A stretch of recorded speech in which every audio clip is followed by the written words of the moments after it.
Okay, I'm going to speak about life and death today. It's a pretty good day to talk about it. And rebirth as well. But the politics of rebirth, which I think is fascinating. And I hadn't thought about before, but there tends to be some political stuff that goes along with rebirth that we can talk about. So why is rebirth important? For me, when I first heard about rebirth, it was important because I was going to die. And I'm still planning on it. And it was nice to have some place to go. And so rebirth for me was an interesting concept because it wasn't like Christian rebirth.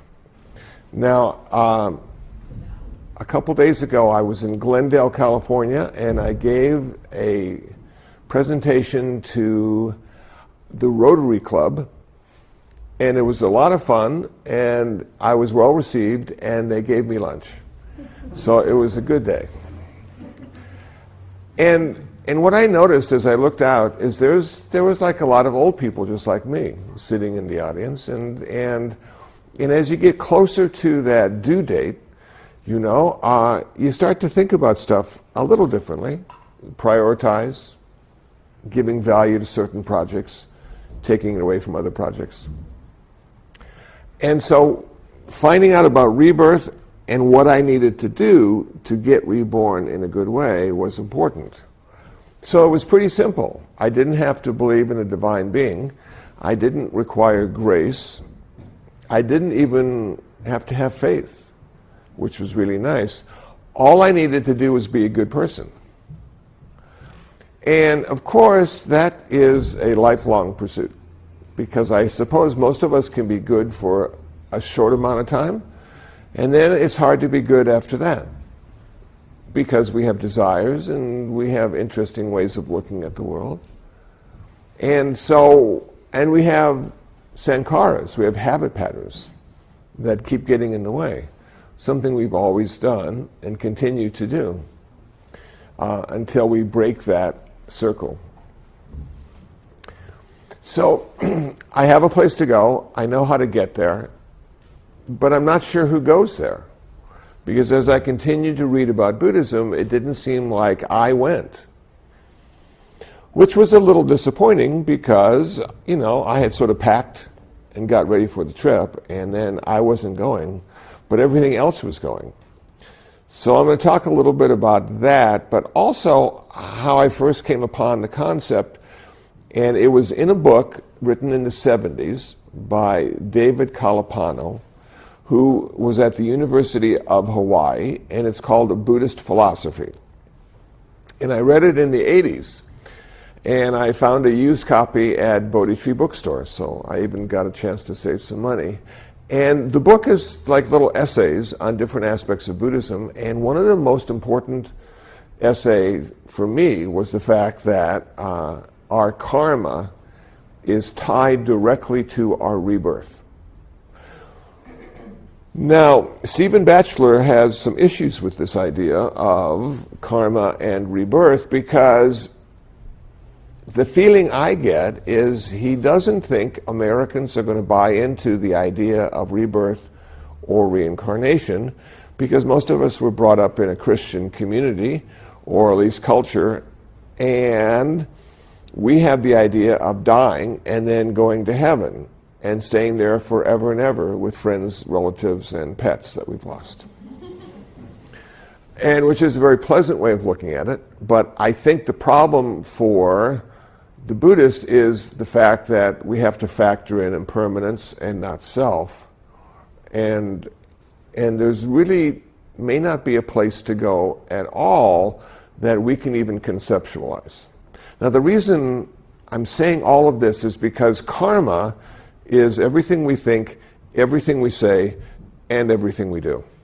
And the consequences of our karma, the word is vipaka. So we have cause and consequence. And if everything is impermanent, and if there is a not self, if it's simply a process, the person that commits the indiscretion doesn't necessarily feel the results of that. It's the next 2 or 3 people in line that feel the consequences. So is there ever really justice? Can we ever take that person and stick it to them and say, see, that's justice? And probably not, because it's going to be a different person each time we stick it to them. And so how can we even think about being good in this lifetime if the consequences aren't going to affect me, the me of this moment? Wow. This is like a lot of stuff to me at the time when I was reading and thinking. And so then David Kalapano goes into the idea of, well, it's a philosophical issue, this karma thing. And I always love it when they start there, because they can go any place then. So he said, the problem with eternalism, now this is found in Hinduism, not necessarily Buddhism, but there is this sense of soul, this unchanging, independent, unconditional quality that migrates lifetime to lifetime, which has this, and you can identify it. So there's a definite trail that it leaves behind. And you go, okay, if that's the case, if it is eternalism, and if there are tens of thousands of rebirths with this one soul, could it be the case that at some point in the migration from lifetime to lifetime, they aren't going to take it seriously? That this soul says to itself, I'm going to have a wonderful life, I'm going to do everything I want to in this lifetime, and for the next 5 times, I'll just make up for all those indiscretions. So there's a lack of accountability, David Kalapano found, in the idea of eternalism, and that's why we don't use it in Buddhism. Now he also said there's a problem with nihilism, that if this is all there is, if this particular self just lives one lifetime and then ends up feeding the trees, there's also no accountability, because no matter how good or how bad that one self was, the end results are going to be the same, not based on cause and consequence. So it seems that the Buddha came up with a middle path, that he said it's not the same thing that goes from lifetime to lifetime, but there is something that goes from lifetime to lifetime that we need to be aware of. And so he would call this then the energy that migrates. Now in Hinduism, they have a word for the energy that migrates, and it's called Gandharva. And what seems to happen is God takes from one life and transfers to the new life. So there's a God aspect in it. And this didn't make the Buddha feel comfortable, so he took the God out of the transference. And he said there is a quality that migrates from lifetime to lifetime, but it's not independent, it's not unconditional, and it is ever-changing. So it's this energy kind of process, which I label in my mind, to make it understandable to me, I label this the karmic energy. So this is how I look at it, and you can borrow this if you like. I was speaking, as an aside, as a short digression, I was speaking to an old friend that I hadn't seen for a while today. He was actually giving the talk at our center, and I came over here, and we were talking, and she said, every time I come back, she says, you know, these old habit patterns just sort of kick in. And I said, oh, sankharas. And she took a half step back and said, yes. As if to tell me, of course I know what a sankhara is, it's a habit pattern. And I felt bad that she responded in that way. And oftentimes people respond to me in that way when I add something to the conversation that they already know. And it wasn't that I was trying to one-up her with my Pali or Sanskrit vocabulary.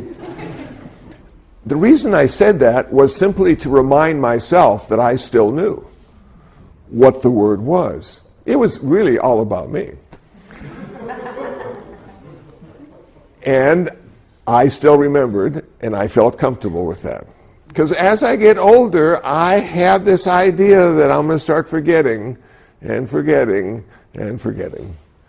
And I'll be in just a blissful state of ignorance, just enjoying the world.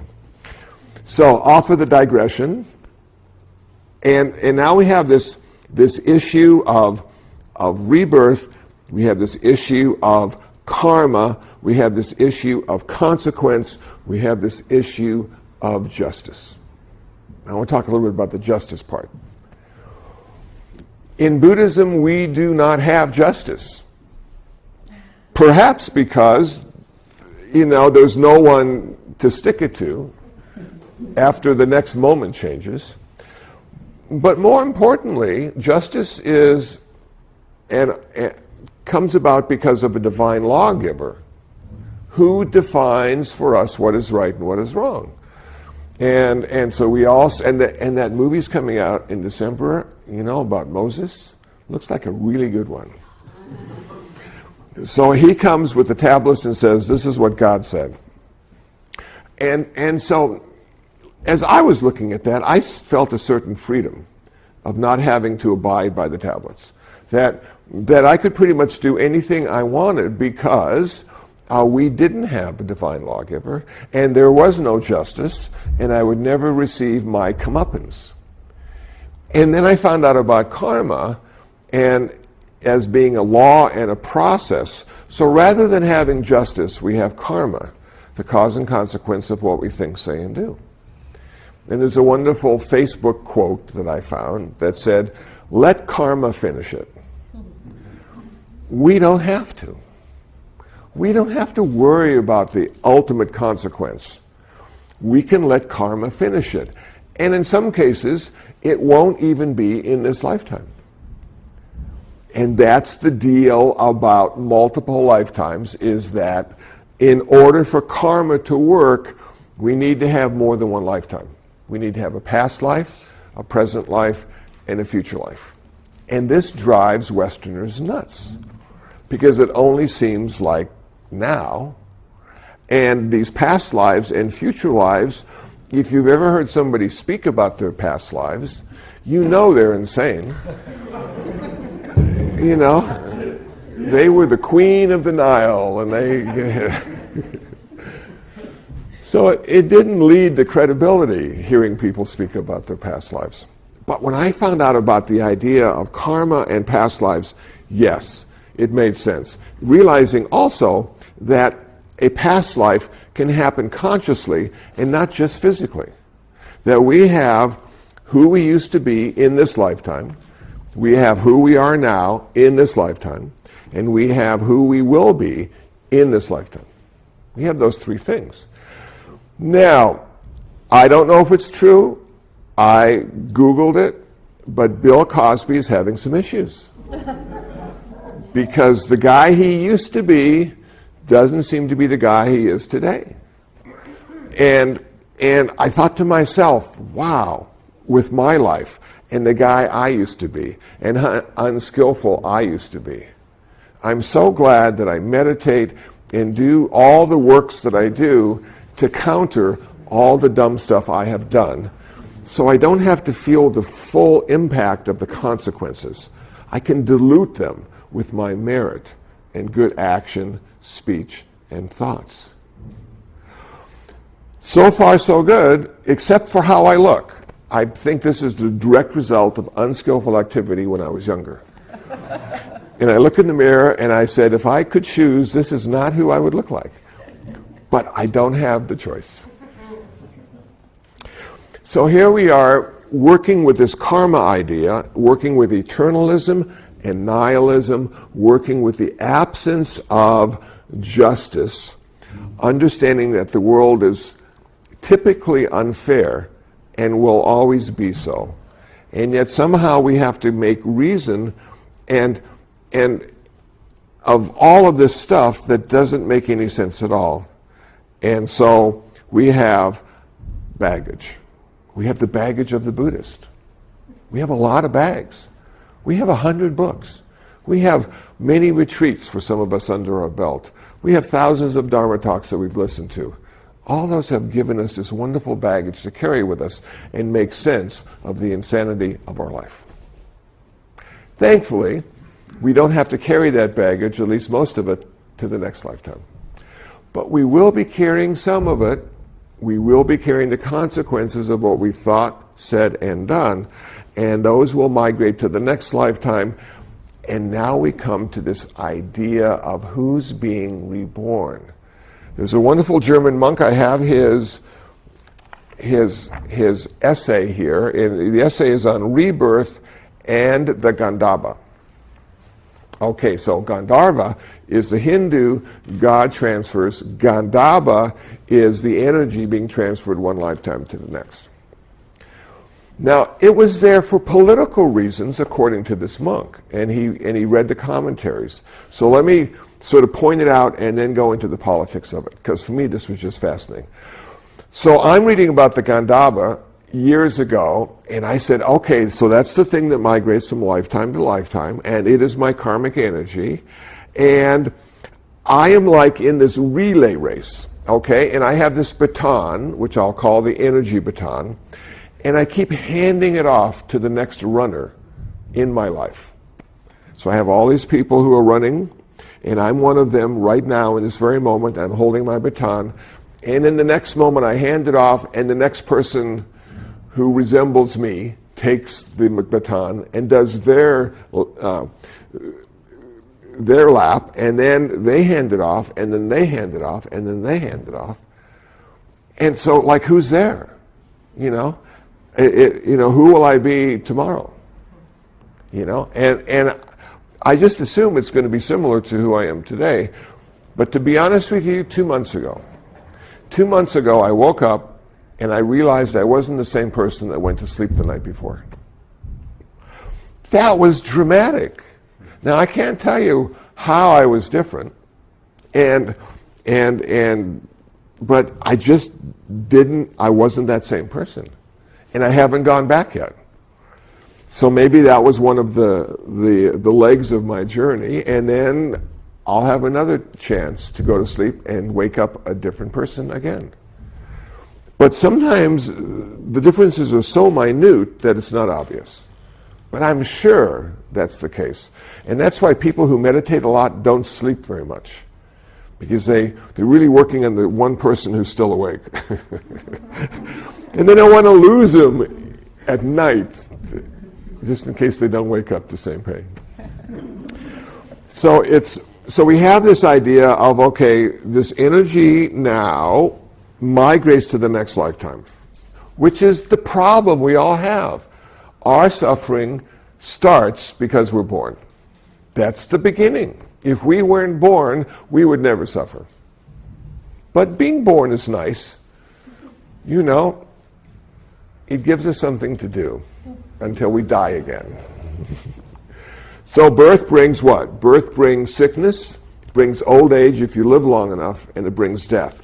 Every time. Every time. So when the Buddha achieved his nirvana underneath the Bodhi tree, it said that one of his realizations was being able to look back and see 100,000 lifetimes that he had lived. Now, I am thinking, wouldn't that be just a trip? To look at all those lifetimes. None of them would really be you. They would all be the people you used to be, or all the things you used to be. But apparently there's only one you, and it only happens the moment that you're there, and then in the very next moment, somebody else takes your place. So we have this birth, and birth becomes a big deal also in Paticca Samuppada, the 12-link chain of causation. Birth is one of the links. Birth is one of the links that describes why we suffer. Okay, so now we get this birth thing here. So here we are, and it's not the same person from the last lifetime. It's a brand new person this lifetime, with tendencies and a few issues and a little predestination of how it might be in the next moment. But the Buddha said, we're not stuck. nothing is predetermined. There is no fatalism in Buddhism. That every moment we are awake and make a choice, the future changes. We do not have to be chained to the past. We have total freedom depending on the choices we make. But a lot of us make the choice to continue the way we were because we have sankharas, which are habit patterns, and I'm just reminding myself. And and that's why we continue to do the same things over and over again. So right now, upstairs, they're building rooms to talk people out of continuing their sankharas. We will have counseling to end the sankharas and create some new ones. Wonderful. Takes a lot of time and a lot of energy. Okay, so then you die, and then you're reborn again, and then you die, and then you're reborn again, and you go through this terrible fate of birth and death until finally you achieve nirvana, and all future rebirths now have ended, your karma has ended, your suffering has ended, you're like in the best place ever. And when that person dies, they go into nirvana forever, which I think is a parallel universe that doesn't require birth or creation to enter. It simply requires nirvana. And because nirvana is unborn and undying, you'll never get old, you'll never get sick, but you probably won't recognize anybody either. And that may not be a bad thing. I don't know if we need to be with the same people for eternity. What are we going to learn? What are we going to talk about? What are we going to do that we haven't done a million times before? I think it would be nice just to have it the first time every time. Just my opinion. So now let's throw some politics in here. The Buddha was very outspoken about certain things. And it's surprising that he didn't meet his end in a tragic way, that nobody took him out. For me, the Buddha is like Martin Luther. He's the reformer. Hinduism had some issues. And one of the main issues that the Buddha kept talking about, which is found in both the theories of karma and rebirth and the idea of Gandhabba and rebirth, is the fact that the caste system wasn't real. That they said, if you were born into a family of Brahmins, being the priestly caste, you were there because of past karma, and it was your right and your duty to be a Brahmin. But it also worked the same way with the workers, the untouchables.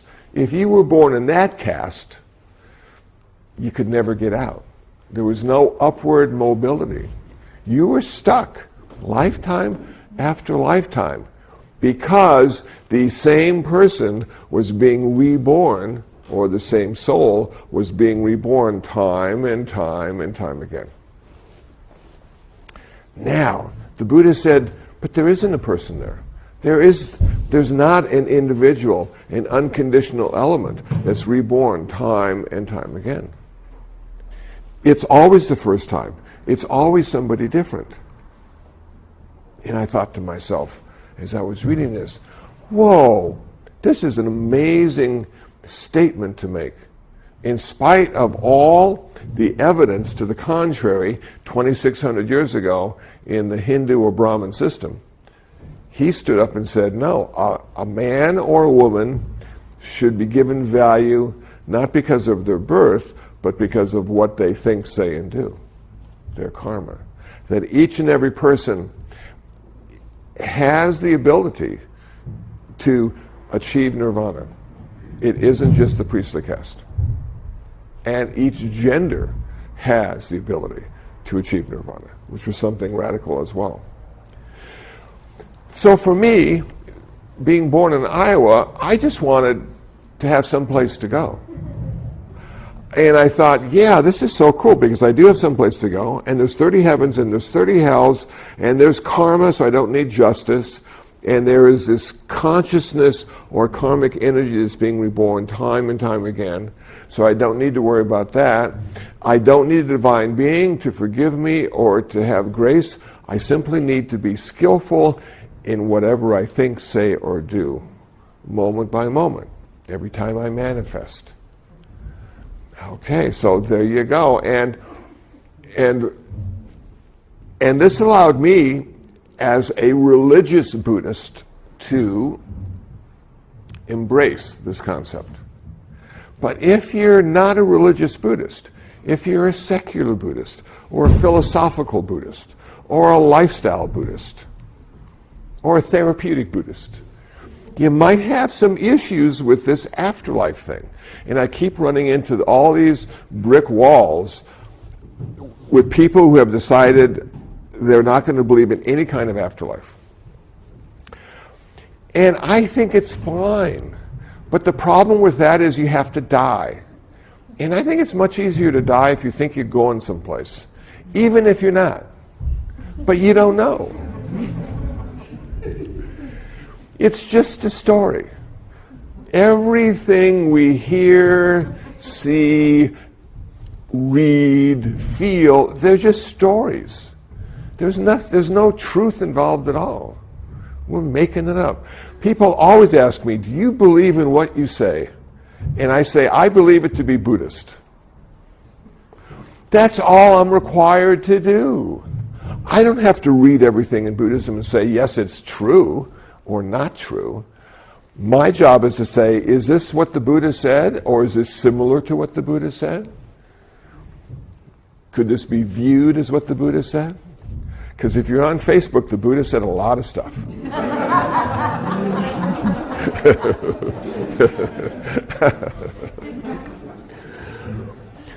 So I don't know if it's true. I don't know if any of it's true. And the only truth that we can get out of this is the relative truth of intellectual understanding. That's the relative truth. Intellectual understanding. We can understand this to be true because it fits the model of intellectual understanding, and it's dualistic. And because it's dualistic, we understand, because there's more than one. But that's not the only truth the Buddha spoke about. The Buddha spoke about the ultimate truth, which has no words, can only be directly experienced. And in trying to interpret that direct experience to others, you keep falling back on relative truth, which ends up to simply be the finger pointing and never ever what it's pointing at. So when I read this and print it out, and when I understand the reference points, and when I understand the political aspects, and when I understand all of this, it's simply I just understand it in my way. We all have our own way of understanding everything. Sometimes it's similar enough. We understand stuff similar enough that we form groups, like Democrats, Republicans, or Buddhists and Christians. And we have all these groups because we have a similar understanding of the truth, until that direct experience challenges us, and we may have a paradigm clash and come to a new conclusion and forever be something else. Which is, I guess, called personal growth and evolution. So we don't want to get stuck. We don't want to be dogmatic. We want to see the truth as it is today at a relative level. We'd like to experience the truth as it is today at an ultimate level, perhaps through meditation. And then we all get a cup of coffee and continue our day. We got a lot of stuff to do. We just can't be thinking about this stuff all the time. Unless you're in the business. I'm a professional.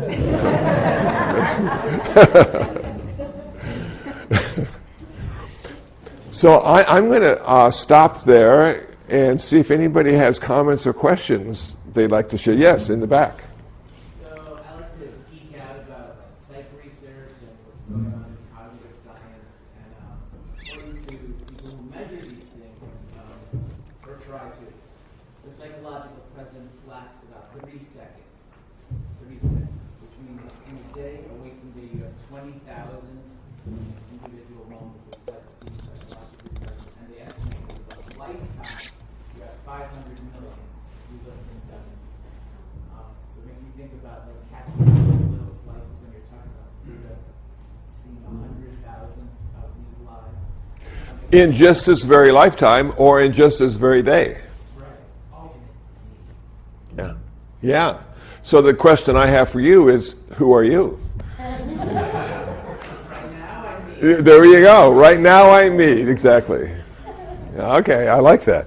Yeah, it's interesting that we've come to the point now, because of our technology, that we can measure this stuff that the Buddha experienced. You see, because this isn't like a theory he came up with or a book that he read. This is from his direct experience of what it meant to be a human being. And now we can say yes.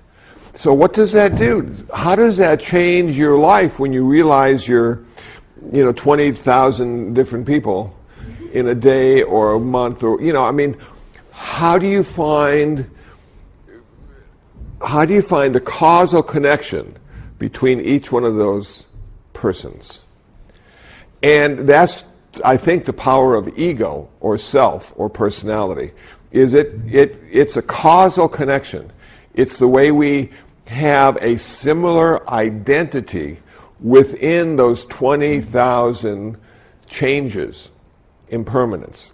And so we label it Joe, Mary, Sam, Sally, because it's far too complicated to speak to somebody and watch them manifest 20,000 times. How do you keep a conversation going, with all these different people? Which, you hear people that go insane, or you hear people that take, LSD, or, and sometimes they're faced, it seems to me, with that problem of having to speak to 20,000 different people, so they just don't say anything. Because they see it clearly. Thankfully, we don't, and that's why we have good mental health. Thanks for that. Yes? How does that all relate? Where you have like two people, twins, who happen to be like identical, though we've been separated, or like I have a brother who's 3 years younger than me, but we both grew up in the same household with Methodists. We both converted to Catholicism at the same time without talking to each other. He started reading about Dalai Lama before I even did, started shoving it in my direction. I kind of at that point said, this is too crazy, I'm rejecting it. But then I came back around full circle. Mm-hmm. And it's just like, it's like there's connections like that where people were just like, is that like another life, or is that just like, it's just coincidence, or just biological, or the whole past life? Yeah, and I don't know if it's really important. It's just thinking, as they say. It's an intellectual understanding, and you say, well, we're always different, but, you can't really work at that level in our community. And so siblings, families, friends do have a lot in common. Carl Jung came up with something called Synchronicity, where this thing sort of happened together, seemingly random, but maybe not. And so it's fascinating to reflect on that. But sometimes you can get lost in that stuff and forget to live. Forget to engage in what's going on right now. And I found with my own practice in my own life that the more I found out about not self, the more engaged I became with life, which is paradoxical to say the least. But it was something that I had kept my foot I was always a half step away from what I was doing, so I could analyze it and critique it to see if I was doing it correctly or in a skillful way. And finally, when I understood there was nobody there to analyze or critique, then I was able to fully engage in what I was doing, which was a very pleasant experience. And the idea of being self-conscious then sort of falls away. Could you repeat that? I don't know if I could repeat that. I mean, not repeat it, but I'm almost understanding what you're saying. Okay. It'll be on a podcast in a couple days or so. But it was the paradox of being a self and standing apart and watching things happen and then self-judging, which is a no-win situation always. Or understanding it's simply a process, and the idea, and Zen says it very well, when you chop wood, when you carry water, just chop wood, just carry water. That you have no conscious past or future, you have no anticipation about doing it well or poorly, you're simply doing it in the present moment. I think Nike says something about that as well. So the idea is to engage. And all this stuff seems to allow us to engage in a very authentic way. Then I have a question about justice as well, or justice or lack of justice or karma, because sometimes I feel like people, they misinterpret what karma is, because I've got 600 pages of Twitter attacks now. It started in June, it's progressing. Whoever this person is, they've actually called me crazy. They say I'm Republican, I'm not. They've I don't know if it's different people, but because it's been continual, I'm assuming it's the same person, but whoever it is, it's like I'm dealing with 10 different people who just keep changing their account. And it's been rather insane, because they basically try to say that I'm somebody I'm not, and then say I'm crazy because I'm saying that who I am. And I'm like, okay, I've reported to the FBI, right now I'm in contact with Twitter, reporting to Twitter, but it just seems to me like,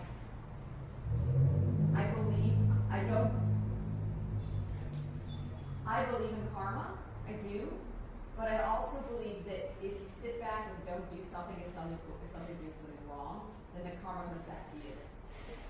Right, okay. I think I got it. And then somebody asked me at one point, is there, how does revenge fit and everything, and what's the difference between revenge and justice and karma? I don't like revenge. I think anyone who goes for revenge is just messed up. Okay. I think it could work like this. We cannot tell people how to define us, though we would like to. I told my mother on many occasions who I was. She didn't buy it any of those times, you know. So we have to sort of let them do with us as they will. When they say, oh, he's clever, or he's stupid, or he's tall, or he dresses poorly, or why did he buy those shoes? They just need to work that stuff out. We don't have to be part of that. We can just be amazed at what they see. Because in a lot of cases, as they say, what they're seeing is themselves in us. And we're just a mere reflecting. Perhaps, I don't know. It's on page 34. So then this idea about doing stuff. Okay, so you've been wronged, and do you simply take it like a Buddhist and let karma finish it? And I would say absolutely not. That we are called to engage. For 20 years I've been doing community service work. 20 years. Not because I wanted to, not because I thought it was a good idea, not because I thought I would be making a difference. None of those things came into play. The only thing that came into play as a Buddhist, as I did my community service, was, is there anybody suffering? And I engage because of the suffering. Not because it's right, not because it's revenge, not because it's justice, but simply because humans and others are suffering, and perhaps I can relieve some suffering. Now, did I have any tools in this community service when I started? Absolutely not. I didn't go in to make a difference. I went in to learn something. And after years of being engaged in community service, you start to learn stuff. And then you can bring something to the table when you're asked to get involved. But if they weren't suffering, would I be there? I wouldn't. It's too hard. It never ends. There's always somebody else in line who's suffering. Forever and ever and ever. And there's no sense of satisfaction. Because if you ever make a difference in somebody's life, generally speaking, you're not going to find out. Or in my case, somebody 15 years ago heard a talk I gave and came up to compliment me, and I didn't have a clue on what I talked about or the situation I spoke of. And so it's been erased from my memory for some reason, but they were kind enough to say thank you. So I couldn't even get a little high out of that, you know, because it wasn't me that did it, not the me standing there that day. So you just keep going on, and you do what you do, theoretically, to be skillful to reduce suffering in the world. No right or wrong. Yeah, that's how I look at it. Yeah. Yeah. I've encountered this analogy before that you discussed between rebirth from life to life and rebirth from moment to moment within one life. Okay. And I think it's helpful to a point, but I also think that it's worth noting that there's a qualitative difference between those different types of rebirth, because rebirth from moment to moment within one life comes with a continuity of consciousness and a continuity of knowledge. Mm-hmm. Obviously, if I'm someone different today than I was yesterday, I still have a body of knowledge that I had yesterday mm-hmm. that I have today. And that continues with me, and it helps me function in the world, helps me function in my job and in my relationships and everything. Absolutely. And so, talking about rebirth from moment to moment within one life as a way to understand rebirth more broadly, I feel like I run up against that difference as something that's hard to get past. Okay. How does rebirth from the concept of rebirth across lives, what is that? And how is that different from the rebirth from moment to moment within a life that has qualities that carry over that then wouldn't carry over between lives? Yeah, that's a good question. And isn't it nice we don't have to relearn everything all the time? That we do carry that body of knowledge with us. Okay, so in consciousness, yeah, and it makes us in the West who are sort of into psychology and psychiatry and conscious states more comfortable realizing that there's a model that we can relate to. But then you put the consciousness in, and they say, in some cases, that consciousness actually migrates from lifetime to lifetime. And there's a receptacle in our consciousness called the storehouse consciousness or the vibhanga consciousness. And these are seeds from all our past lifetimes that have migrated with the karmic energy.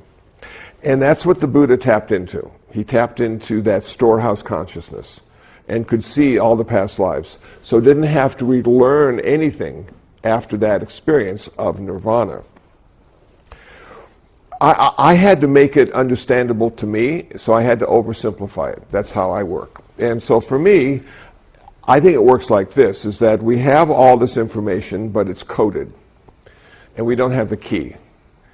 And nirvana gives us the key, and then we can decode those seeds in our storehouse consciousness and see where we came from and what tendencies we have in the direction we're going to go in the future. Of course, if we achieve nirvana, we know what the future holds for us, which is nirvana. That's it. Pretty simple.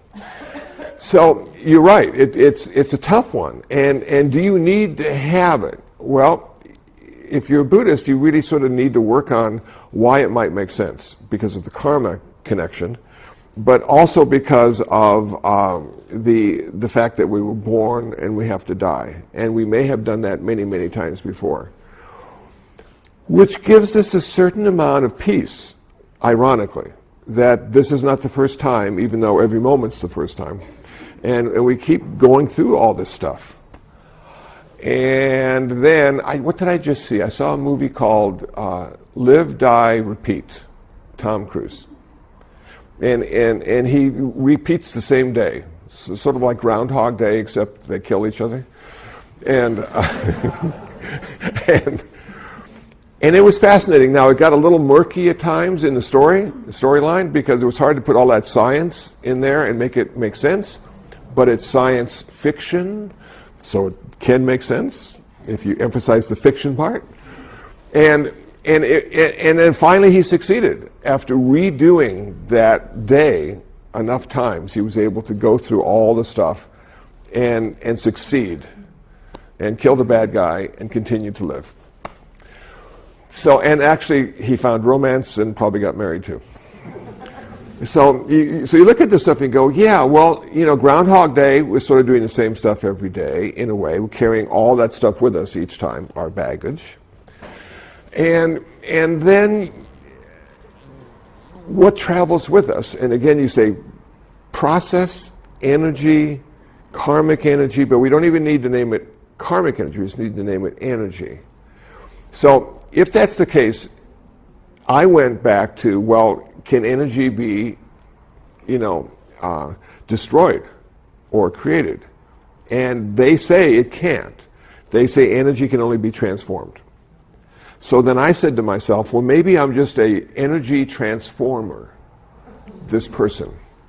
And I take all this energy that doesn't have a moral value, and I think, and I speak, and I act, and I give this neutral energy a value, either skillful or unskillful, good or bad.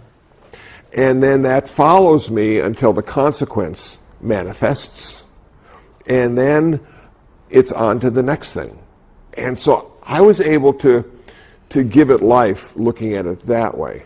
In my mind, in my intellect, if you give me credit for that. I meet so many people who are so much smarter than I am. It's really disappointing. So I have to make it sort of mine. And there's a term called autodidact. Have you heard of autodidact? Someone who listens to all the stuff, reads all the stuff, but basically does it his way, through his own personal understanding, reading, knowledge. He's self-taught, if you will. So it seems to me what we're given is a body of work. And a lot of the stuff is paradoxical. A lot of the stuff doesn't fit in any place in what we've learned or come to understand to be true. And so my job for the past couple decades is to say, okay, let's see if I can work it out personally. Then what I'll do to validate my personal awareness is I'll listen to other people talk, or I'll read books, and something they say or something I've read triggers what I've come to understand to be true. It's validated.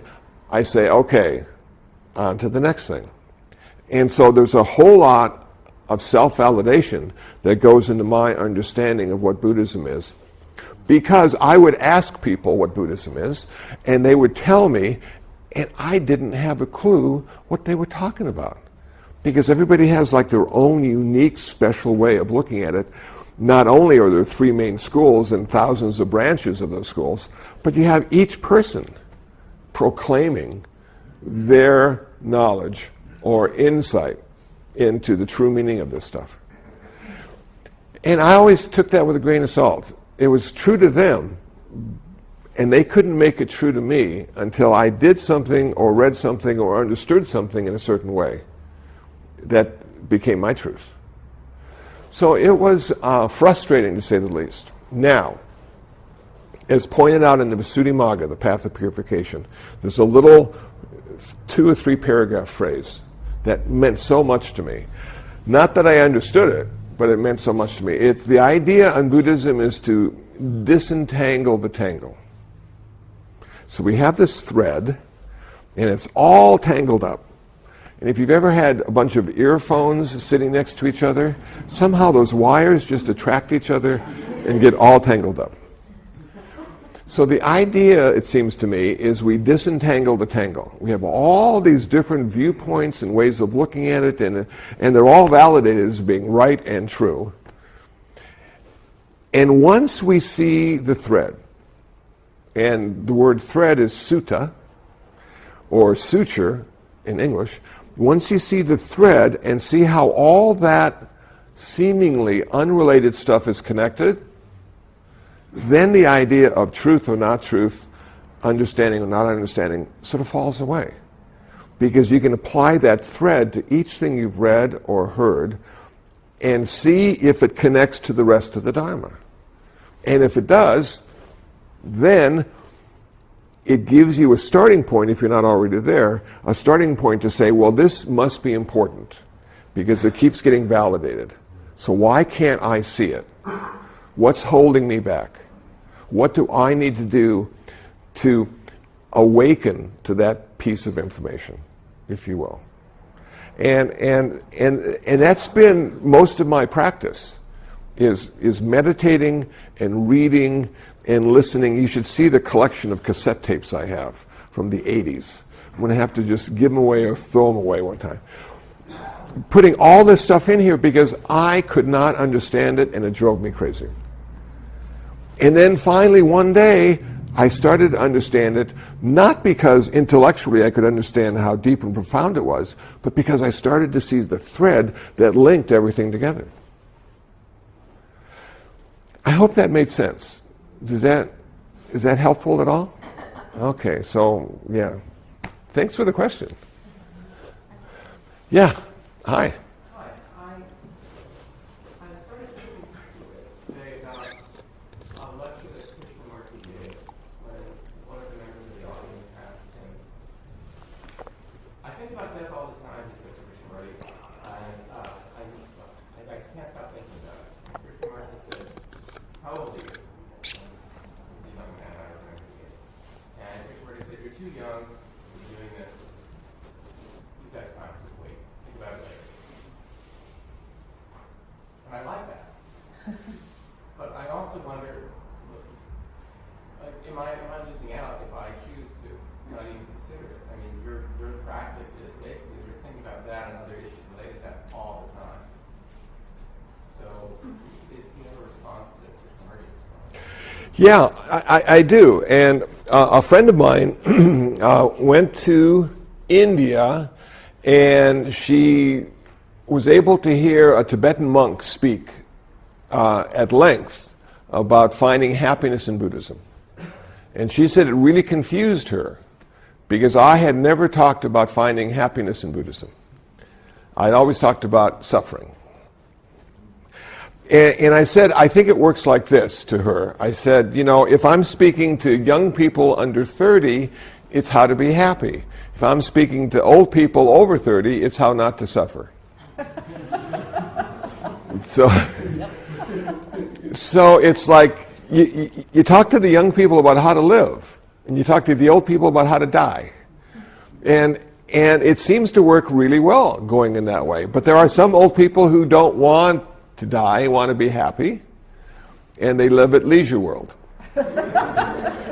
which is a fun place to go. As I say, I go there every month. I love the 3-wheeled bicycles. They got the flag. They have 400 clubs that keeps everybody engaged in community, and it really feels good. So in keeping death as your co-pilot, resting on your shoulder, what you start to see is life in a very different way. And you start to appreciate it. Unlike when I was 20, at 65, I look at life and I'm going, wow, I'm still here. I can still remember sankharas, and I'm doing okay. And so, not that I won't die, but how can I die well, and what do I need to do while I can still do it? And so, when I see people starting to age, all I see is simply more boundaries and more chances to be creative. So instead of picking up the fork with one hand, now you pick it up with 2 hands. It's a workaround, and instead of, buying these kind of shoes, now you buy these kind of shoes. There's a possibility that our life can even be more magical as we get older rather than less magical. That we can be more creative and more artistic in our old age, not because we want to, but because we have to. And that we can check out with a smile, having lived well and looking forward to the next one. If you can find a bunch of people who will encourage you with that mindset. So I think there is a separation. I think certain things mean different things depending on how old you are. And I don't think we should deny the aging process. I call myself old every chance I get. And people get so uncomfortable. You're not old. You know, and I just want to say, well, what is old, you know? And it's different for everybody. But I'm getting Social Security and Medicare. I'm old now. So, and I'm okay with saying that, you know? And when I go to high schools, they say that too about me. No, it's the old guy, you know? So it's just a wonderful journey, and I think Krishnamurti was right in telling the young man, you're too young to think about death. Think about life. And then there'll be a moment when death makes perfect sense. Thanks. Thank you. And our time has ended. Thank you, everybody, for showing up today.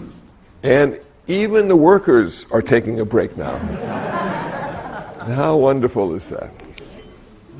So a quick loving kindness meditation. And we're going to go home. May those of us who have come together today in mind and heart be happy, peaceful, and free from suffering. May no harm come to us. May no difficulties come to us. May no problems come to us. May we always find fulfillment. May we also have patience, courage, understanding, and determination to meet and overcome the inevitable difficulties, problems, and failures in life. May the suffering ones be suffering-free, the fear-struck fearless be. May the grieving shed all grief. May the sick find health relief.